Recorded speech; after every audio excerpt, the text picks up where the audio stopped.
Di 2025, gimana kalau gue bilang ada tablet yang harganya 1,8 juta doang, tapi udah dapat tabletnya itu sendiri, keyboard, dan TWS juga. Kira-kira yang disunat apa sih?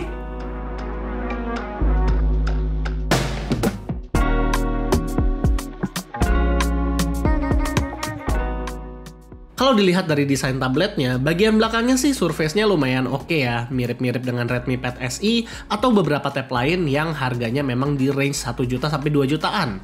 Kameranya dibuat berdesain ala-ala iPhone, namun berdesain begini bukan berarti dia punya 3 kamera.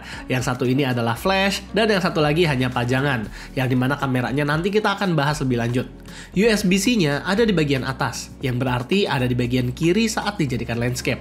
Anehnya, tablet ini punya animasi charging dari arah bawah yang berlawanan dari port chargingnya. Buat power button dan volume button itu berada di bagian kanan, yang berarti ada di bagian atas saat jadi landscape. Sayangnya buat kalian yang masih suka pakai IEM, tablet ini tidak memiliki audio jack, jadi mesti Bluetooth atau pakai converter. Beratnya sih tipikal ya tablet 11 inch pada umumnya aja, lumayan enteng, namun bila mana sudah pakai covernya jadi lumayan berat. Ngomong-ngomong, di kelengkapan boxnya itu selain tablet masih ada cover yang tadi kita udah kasih lihat, kartu garansi, buku panduan, dan juga masih ada chargernya. Sayang aja chargernya ini masih 10 watt, padahal tablet ini sudah support charging sampai 18 watt. Selain dari cover, sebenarnya tablet ini juga bonus keyboard dan juga TWS, tapi mungkin stoknya agak terbatas, dan bukan terinclude di dalam boxnya.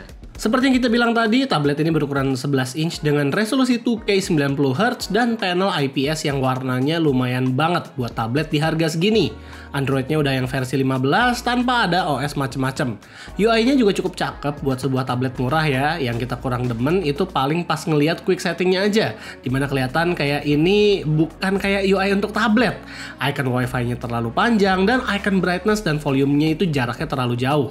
Sementara untuk icon-icon di bawahnya sih ya sebenarnya oke aja, tapi proporsinya seperti bukan untuk tablet, melainkan kayak HP yang di stretch dan dipaksa untuk di ukuran tablet. Terlepas dari itu, kita masih belum menemukan hal negatif lain yang signifikan di UI-nya. Paling ya hanya icon-iconnya aja yang kurang atraktif, tapi balik lagi itu ke selera masing-masing.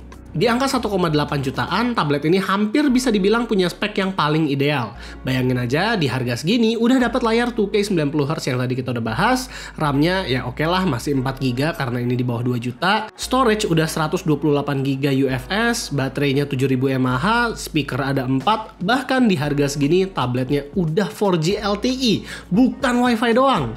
Tapi sayangnya nih, chipsetnya masih Helio G88 Ultimate yang dimana itu lumayan underpowered buat device-device di tahun 2025. Bukan buat main game aja ya, tapi buat ngelakuin produktivitas sehari-hari juga tergolong underpowered. Bahkan di harga yang setara aja, Galaxy Tab A9 itu udah pakai Helio G99 yang lebih oke, dan itu udah launching sekitar 2 tahun lalu. Perbandingannya ya cukup jauh, dan ini juga berbanding lurus dengan Redmi Pad 2 yang udah pakai Helio G100 Ultra.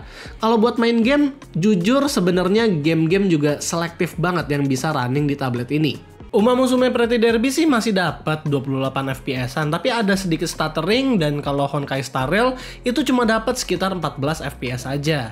Jadi kita nggak menyarankan untuk main game wibu yang berat banget. Kalau kalian tahu, ada game 2D yang namanya Kingdom Rush. Nah, yang kayak gitu-gitu masih lumayan lancar lah kalau kita maininnya di tablet ini.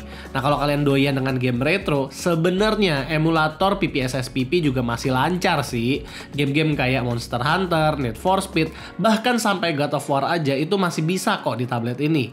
Jadi ya intinya buat entertainment cukup terbatas lah pilihannya. Di aplikasi sehari-hari pun juga gitu. Kalau kita kerja pakai Microsoft Excel, mau yang versi tablet sekalipun itu lumayan berat. Jadi kita saranin buat migrasi workflow-nya ke Google Docs atau Google Sheets yang lebih ringan. Jadi, Itel Vista Tab 30s ini sebenarnya adalah tablet yang decent kalau mau dipakai kerja. Pertanyaannya, buat siapa sih tablet ini? Dipakai sama siswa? Cocok juga sebenarnya, asal pelajarannya nggak yang berat-berat banget. Buat mesin kasir? Lebih bisa lagi.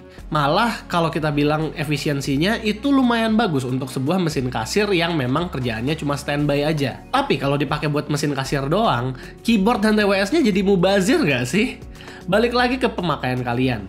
Kalau gue sendiri, cobain pakai tablet ini buat ngetik-ngetik skrip video, it's fine.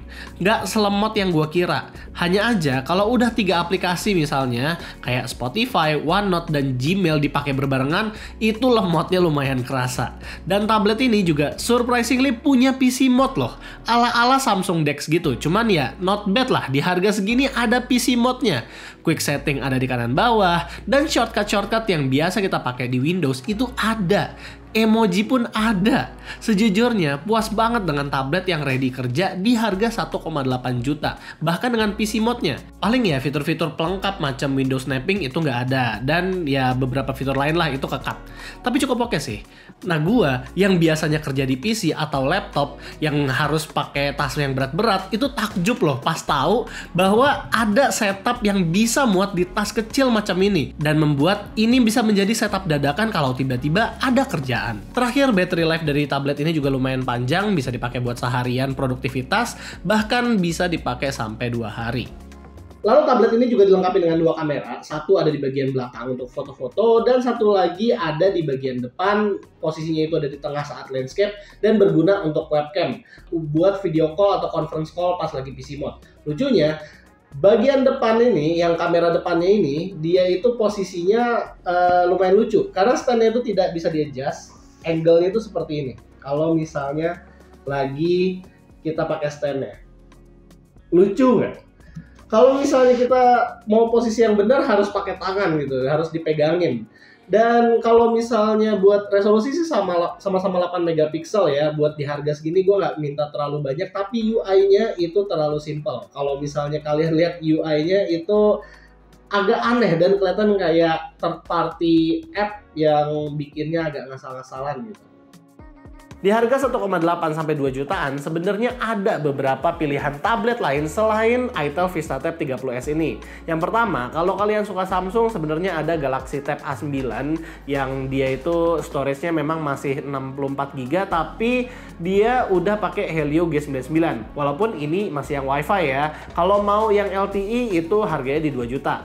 Atau kalau mau yang Redmi Pad 2 itu juga ada udah pakai Helio G100. Cuman ya di harga segitu dia masih pakai RAM 4GB 128. Nah kalau misalnya kalian memang bener-bener suka dengan sebuah tablet yang udah all-in-one package, ini sebenarnya masih berlaku promonya sekarang, masih ada free keyboard sama free TWS. Cuman kalau misalnya udah nggak gratis sama keyboard TWS, kalau gue sendiri mungkin akan lebih naksir sama yang Redmi Pad 2 karena nambah sedikit doang tapi kita udah dapet prosesor yang lebih baik. Karena jujur-jujur aja 90Hz yang ada di tablet ini itu nggak terlalu kerasa karena dia masih pakai 4GB dan dari chipsetnya juga masih underperform lah. Jadi gue lebih suka dengan chipset yang lebih baik dan juga UI yang lebih kelihatan tablet daripada yang kali ini.